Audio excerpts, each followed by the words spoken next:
келесі өсіп-өнуі, сапалы білім алуы барлығы қазіргі заманда ақшаға келіп тіреледі. Балаңыз заман сай тұлға болып қалыптасу үшін сіздің моральдық және материалдық жағдайыңыздың жоғары болу керек. Себебі оздыратын да орта, тоздыратын да орта. Баланың көрген дүниелері, естіген сөздері, ойнаған жерлері, араласатын достары оның ертең күніне тікелей әсер етеді. Жаз күнінен айқай-шуды көп естісе, жерде тұмалап жатқан мас күніндерді көп көрсе, рухани таяз отырды көп жүрсе, бала психологиясының бұзылатыны айдан анық. Темекінің тұқылын көтеріп өскен жеткіншекті ертең шылымды будақтатып жүрмесіне кім кепіл? Келесі 12-ші бет. Ұлтымыздың темірқазығы Абайдың биік тұлға болып қалыптасуына әкесі Құнанбайдың өлшеусіз үлес қосқанын жақсы білеміз. Тәртіп пен тәрбиеден бөлек жақсы білім алуына жағдай жасады. Семейдегі Ахмет Риза медресесіне оқыды. Бұл сол замандағы алдыңғы қатарлы оқу орындарының бірі еді.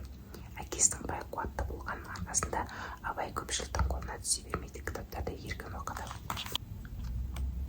16-ші бет. Баяғыда бір ұстаға шәкірті келіп, өмірде жетістікке жетуді үйретуін сұрапты. Ұстазы шәкіртінен жанындағы су толы ыдысқа еңкейіп, басын салуын өтінеді. Шәкірт суға басын салады. Ұстаз болса оны бар күшімен басып, судан шығармаудың амалын жасайды.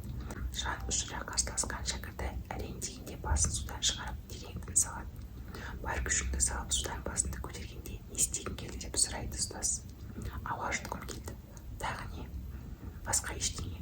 Міне қалау ең үлкен күш. Сен шынымен қаласаң, шынымен мақсатыңа жеткің келсе, сен оған жете аласың депті. 21-ші бет. Ақылды адамдар үшін ақша құрал, ал ақымақтар үшін бұл мақсат. 27-ші бет. Байлықтың екі түрі болады. Бірі материалдық, екіншісі рухани. Кезінде рухани бай адамды дәулетті деп таныған, ал білім, ілім, ақыл, парасат байлық арқылы келеді. Мысалы, атақты Құнанбай малы болған соң Абайды оқытты. Оның шығармашылықпен еркін айналысу үшін інісі Оспан да барын аямады. Міне, содан Абай болды. Халқына баға жетпес құнды мұра қалдырды.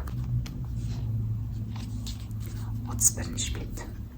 Табысы мол бір кәсіпкерге бір жағдайы төмен адам келіп, менің ештеңем жоқ, халім мүшкіл, маған көмек көрсетіңізші дейді.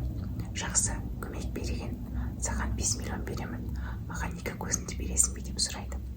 Жоқ әрине, жарайды, 10 миллион берейін, маған 2 қол, 2 аяғымды бересің бе дейді. Әрине жоқ, сіздің есіңіз дұрыс па дейді. Есім дұрыс, керісінше сіздің есіңіз дұрыс па? Қаншама ақшаға айырбастайтын денсаулығыңыз бар. Сіз қалай ештеме жоқ деп айтасыз деп жауап берген екен.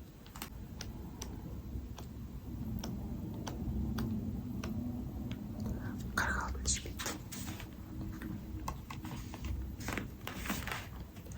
Мал дүниеңізге береке бітсін десеңіз, әуелі жаман болсын, жақсы болсын, туған туыспен қарым-қатынасты үзбеу керек.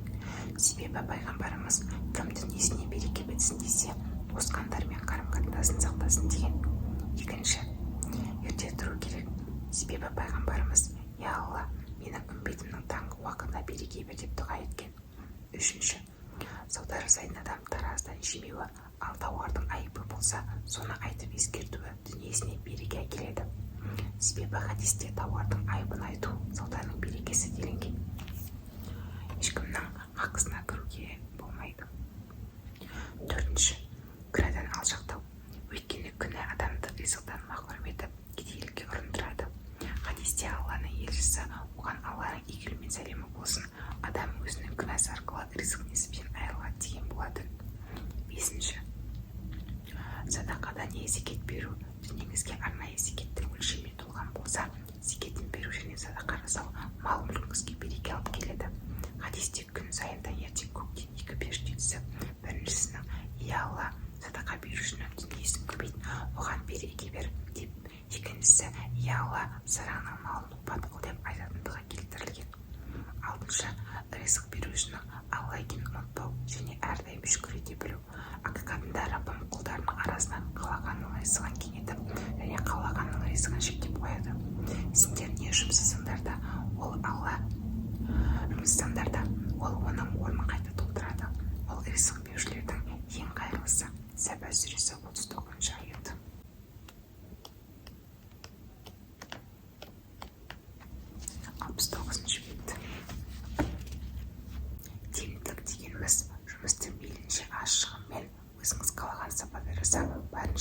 жижиг өштү.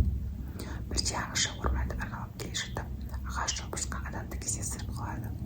Ол ағашты бар күшімен қиналып, қара терге түсіп шауып жатқанын байқайды.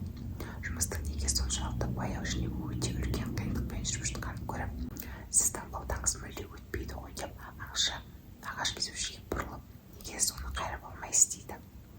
Мұныңыз не? Деп өтіп бара жатқан адамға таңдана қарап, менің оған уақытым жоқ, маған тағы 20 ағаш жабу керек деп ары қарай жұмысын жалғастыра беріпті. Қазір көбі осы мысалдағы жүз өтпейтін балтамен ағаш жауып қиналып жұмыс жатқан адам секілді өздері қинап жүр. Егер балтасын қайрап алса, жұмысты әлдеқайда тезірек және жеңіл жасап бітіретінін мүлдем ойламайды.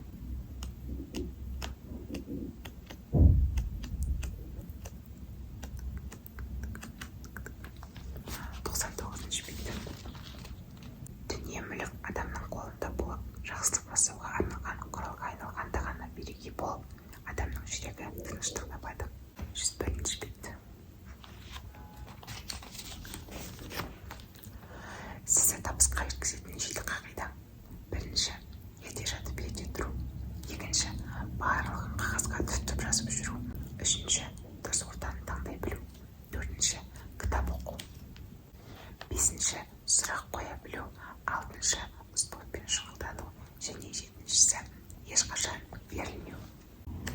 Бізде соңғы беттер қалды. 110 және 112. Егер балаңыздың үлкен кәсіпкер болғанын қаласаңыз, қазірден бастап кәсіпкерге құрмет көрсеткенде құрмет көрсетіңіз. Көшеде жұлқып, ұрысып, сүйреп алып кетіп бара жатқан баладан ертең қандай ірі тұлға шықсын. Қазірден бастап сондай құрметті аванс ретінде беріп қойсаңыз, бала сол құрметке лайық тұлға болып өседі. Жақсы баланы, жетістікке жеткен адамды барлығы жақсы көреді. Сіз жетістікке жетпес бұрын махаббатыңызды беріп, қолдау көрсетіңіз. Сіз ойлағаннан да жоғары нәтиже көрсетеді. Сонымен достар, осы кітаптағы сіздер таңдаған сандар бойынша жақсы деген әңгімелерді, статьяларды оқуға тырыстым. Сіздерге видео ұнады деген ойдамын. Егер ұнаса, лайк басып, арнаға жазылуды ұмытпаңыз. Егер видеоға деген идеяларыңыз болатын болса, онда пікірге жазып кетуге болады. Мен сіздердің